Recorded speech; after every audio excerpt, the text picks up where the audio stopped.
congratulations on the win. What are your thoughts on the performance? One that means you qualify automatically. I think we control very well the game.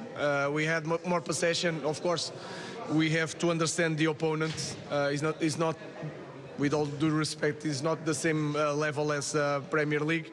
So we have more time to think, to connect the plays, and I think Kobe in that position played very well, with more freedom, with not so much responsibility running back all the time.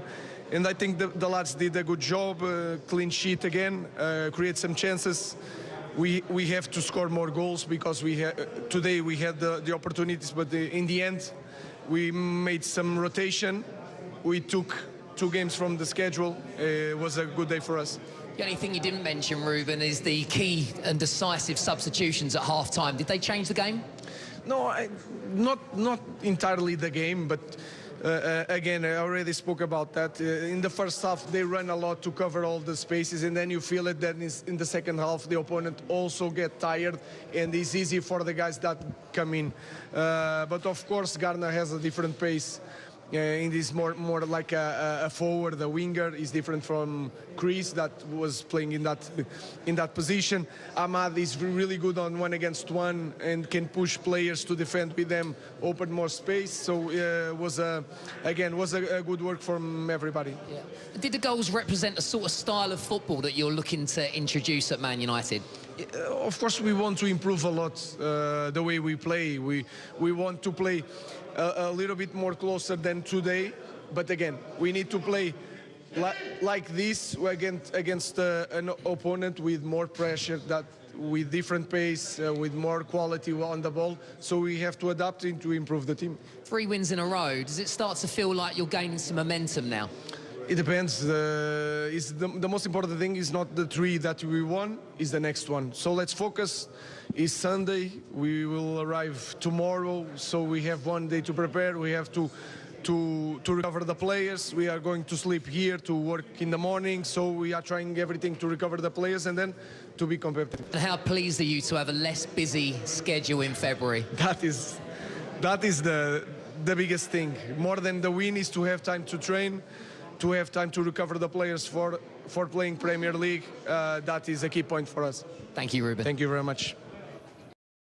And yet, the man off the bench tonight, Kobe Mainoo, scored and made 1. Let's hear from him post-match with Jeff Brazier.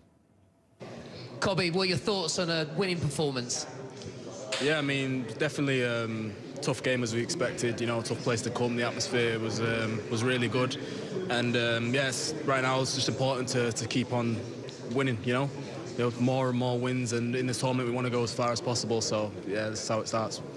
We saw you in a more advanced role today. The manager said he was certainly very happy with your performance. How was it for you?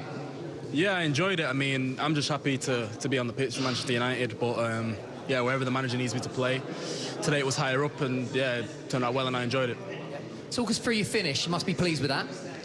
Yeah, I'm more annoyed that I missed the 1 in the first half, but you know, managed to get the 1 in the second, but I would have been happy with 2. Yeah.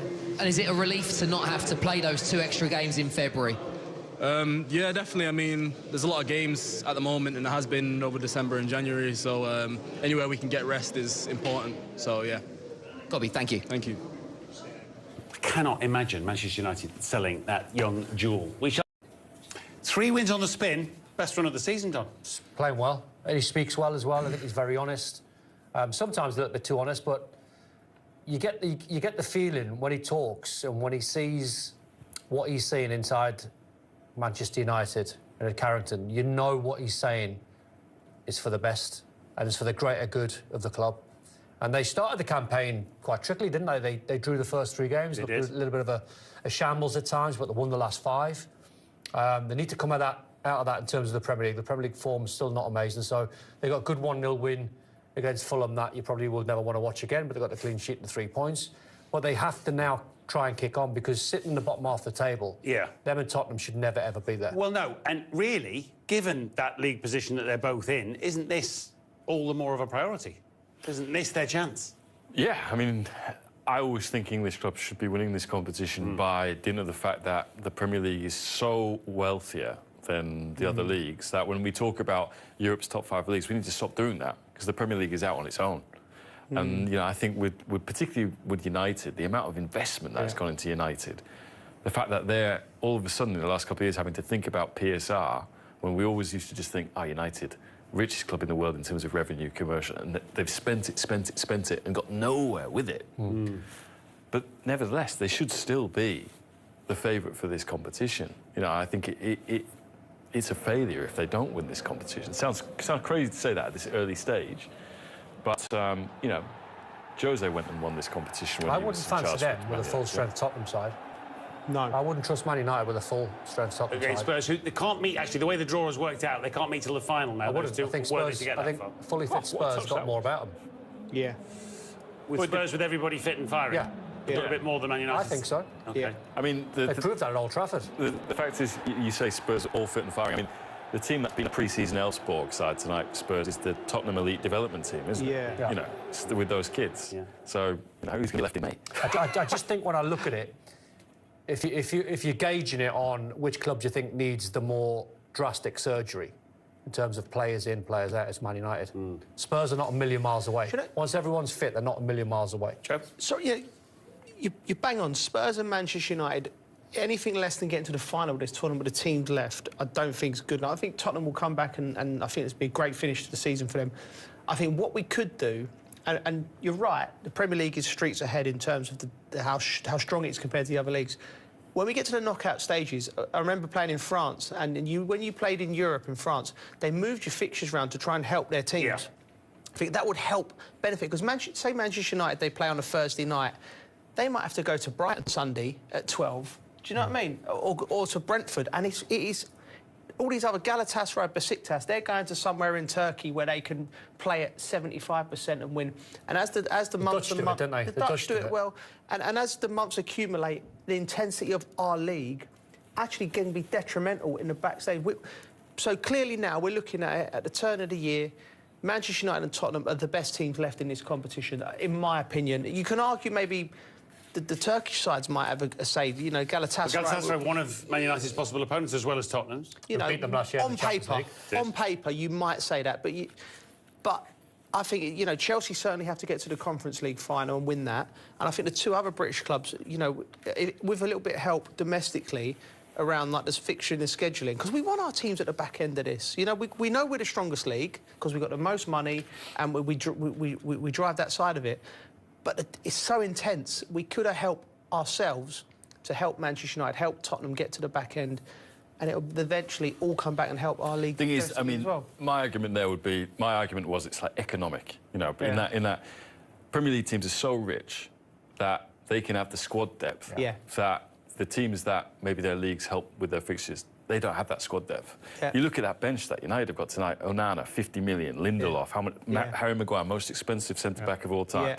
You know, Xerxes, okay, 45 million, that was a buyout clause. Diallo, teenager, 17, 35 million they spent when we was at Atlanta. Casemiro, highest paid player probably in the Premier League. On the bench for United tonight. Yeah, they, on that basis alone, they should be winning this competition.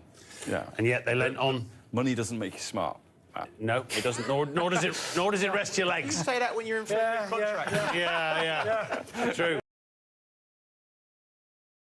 Deserves a lot of credit for making some subs in the second half. Dalot coming on and Alejandro Garnacho. They provided some impetus, they provided some pace, and they got the finishing touch. But this was all about Mainoo on a big day for him. Yeah, he was good. Collier was good as well in midfield. I think when you see Garnacho coming off the bench and obviously making an impact, at any given time now, he's still got this, I would say, status to prove that he belongs at Manchester United. All the rumours about him leaving the football club, outstanding second half from him. Every time you watched, you lifted your head up to see what was going on in the United game. He was breaking down that left-hand side, so the creativity's coming back. I'm slightly still concerned about the performance from Højlund in front of goal, because the midfielders are stepping up. The kids seem to be stepping up again, but I'm waiting for that striker to really step up for Manchester United. There's certainly room for improvement now. Manchester United, the only team to go unbeaten in this entire Europa League run, How amazing is that statement, given how much negativity has been around them this season, Tone? Yeah, it's incredible. You always need things to make your dressing room feel good, right? And this is, okay, we look at this, and the expectation, if you're Manchester United in this competition, is not only to do that, but also going to win something like this. And